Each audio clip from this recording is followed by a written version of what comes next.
வணக்கம்.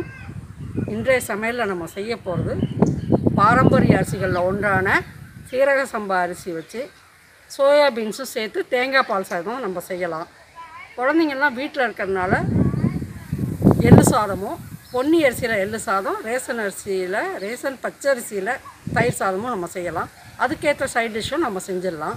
ஆனால் வீடியோ எடுக்க போகிறது சோயாபீன்ஸ் சீரக சம்பா அரிசி சேர்த்து தேங்காய் பால் சாதம் மட்டும் வீடியோ எடுக்க போகிறேன். வாங்க கிச்சனுக்குள்ளே போகலாம்.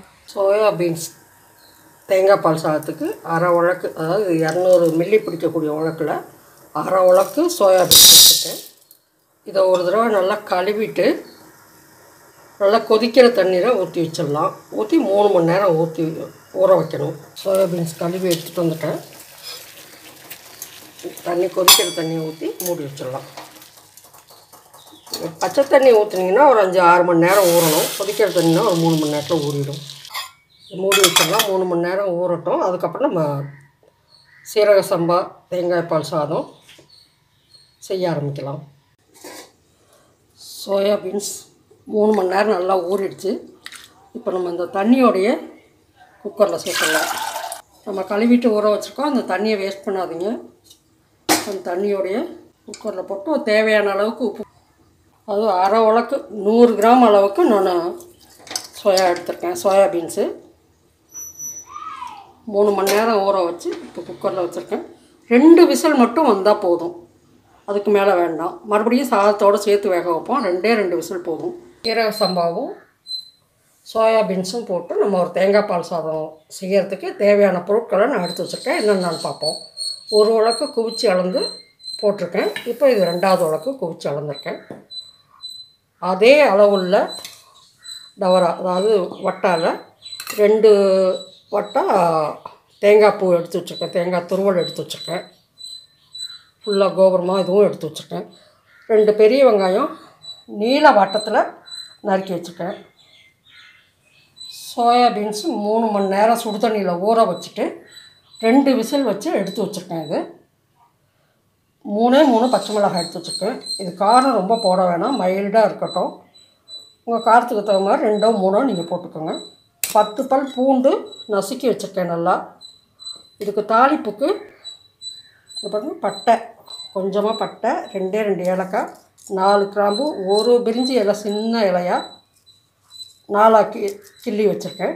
இது நம்ம தாளிக்க ஆரம்பித்து செய்ய ஆரம்பிக்கலாம். அதுக்கு முன்னாடி நம்ம இந்த அரிசியை நல்லா கழுவிட்டு 2 தடவை கழுவிட்டு தண்ணி இருத்துட்டு எடுத்து வைக்கலாம். தண்ணி எதுவும் ஊற்றி வைக்க வேணாம். இன்னும் நம்ம தேங்காய் பால் ஊற்றணும். இந்த 2 கப்பு தேங்காய் துருவலில் 5 கப்பு பால் வர மாதிரி நம்ம எடுத்துக்கலாம். அரிசி 2 தடவை நல்லா கழுவி எடுத்துகிட்டு வந்துட்டேன். இது அப்படியே இருக்கட்டும், தண்ணி ஊற்ற வேணாம். இதில் இருக்க தண்ணியிலேயே ஊறிக்கிட்டு இருக்கட்டும். இந்த தேங்காய் துருவல் 2 கப்பு தேங்காய் துருவல் எடுத்து இதை மிக்சியில் போட்டு அரைச்சி எடுத்துகிட்டு வந்துடலாம். இது 2-3 தடவை நம்ம அரைச்சி வடிகட்டி நம்ம தண்ணி ஊற்றி அரைச்சி எடுத்துகிட்டு வந்துடலாம்.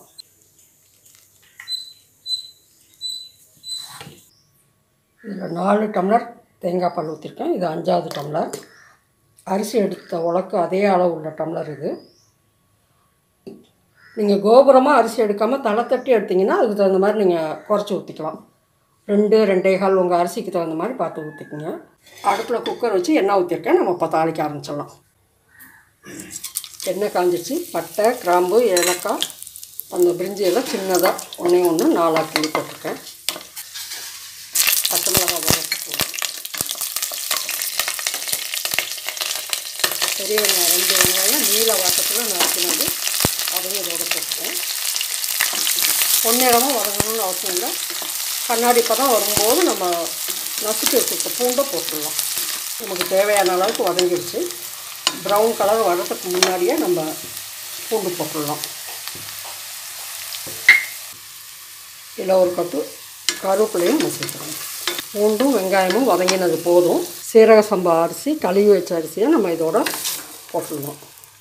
அரிசி போட்டு 1 நிமிஷம் வதக்கிட்டு நம்ம வேக வச்சு எடுத்து வச்சுருக்கோம் இல்லையா, 3 மணி நேரம் ஊற வச்சுட்டு சுடுதண்ணியில் ஊற வச்சுட்டு 2 விசில் விட்டு எடுத்துருக்கோம். இது உங்களுக்கு நிறைய இருக்குன்னு தோணுச்சுன்னா கொஞ்சம் ஏற்றிக்கலாம். இதில் தேவையான அளவுக்கு உப்பு, நம்ம சோயாபீன்ஸ்லேயும் உப்பு போட்டிருக்கோம். இதுக்கு 1 ஸ்பூன் உப்பு போடுறேன்.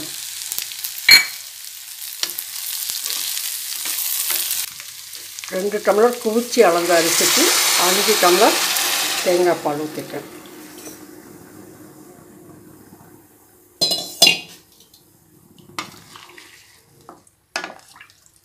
இது மூடி வச்சுட்டு ஒரு 2 விசில் விட்டு நம்ம இறக்கிடலாம்.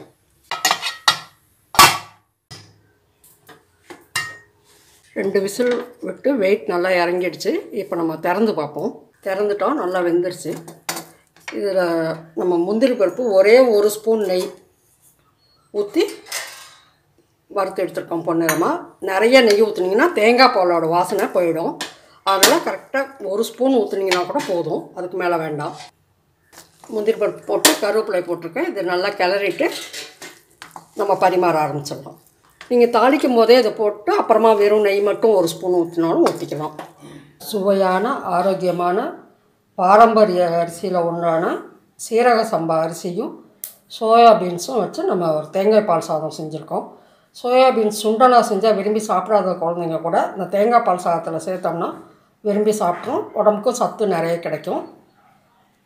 இன்னைய மெனுவில் எக்ஸ்ட்ரா எள்ளு சாதம், தயிர் சாதம். இந்த சோயாபீன்ஸு தேங்காய் பால் சாதத்துக்கு முழு கத்திரிக்காய் கிரேவி செஞ்சுருக்கேன். எள்ளு சாதத்துக்கு கூழ் வடகம், நம்ம அப்பளம் வேணாலும் வறுத்துக்கலாம். கூழ் வடகம் நான் இன்றைக்கி கூழ் வடகம் வறுத்து வச்சுருக்கேன். தயிர் சாதத்துக்கு மாங்காய் ஊறுகாய். இதே மாதிரி நீங்கள் செஞ்சு சாப்பிட்டு பார்த்துட்டு எப்படி இருக்குன்னு சொல்லுங்கள். நன்றி. நம்ம அடுத்த வீடியோவில் சந்திப்போம்.